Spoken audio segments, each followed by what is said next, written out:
ಇಷ್ಟು ವರ್ಷ ಈ ಸಲ ಕಪ್ ನಮ್ಮದೇ ಅಂತ ಹೇಳ್ತಿದ್ವು, ಮುಂದಿನ ವರ್ಷದಿಂದ ಈ ಸಲನೂ ಕಪ್ ನಮ್ಮದೇ ಅಂತ ಹೇಳೋಣ.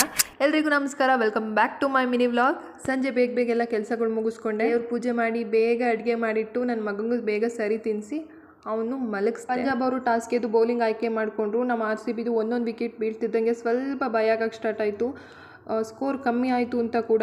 ಆಮೇಲೆ RCB ಫೀಲ್ಡಿಂಗ್ ಸ್ಟಾರ್ಟ್ ಆದಾಗ ಒಂದೊಂದು ವಿಕೆಟ್ ಬಿದ್ದಾಗಲೂ ಜೋರು ಪಟಾಕಿ ಹೊಡೆಯೋಕ್ಕೆ ಶುರು ಮಾಡಿದ್ರು ಬೆಂಗಳೂರಲ್ಲಂತೂ.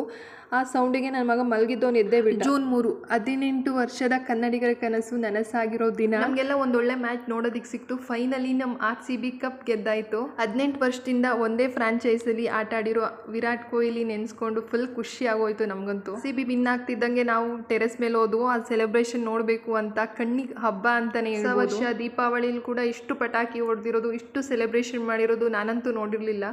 1 ಅವರ್ ಆದ್ರೂ ಪಟಾಕಿ ಹೊಡಿತಾನೆ ಇದ್ರು, ಅಷ್ಟು ಜೋರು ಸೆಲೆಬ್ರೇಷನ್ನು ಬೆಂಗಳೂರಲ್ಲಂತೂ. ನಾವು RCB ಫ್ಯಾನ್ಸ್ ಆಗಿ ಇಷ್ಟೇ ಹೇಳೋಕ್ಕಾಗೋದು, thank you RCB for winning this trophy. Tag ಲೈನ್ನ ಸ್ವಲ್ಪ ಆಲ್ಟ್ರೇಷನ್ ಮಾಡಿಕೊಂಡು ಮುಂದಿನ ವರ್ಷದಿಂದ ಈ ಸಲನೂ ಕಪ್ ನಮ್ಮದೇ ಅಂತ ಹೇಳೋಣ. ವ್ಲಾಗ್ ಇಷ್ಟ ಇದ್ದರೆ ಲೈಕು ಶೇರು ಫಾಲೋ ಮಾಡೋದು ಮರಿಬೇಡಿ.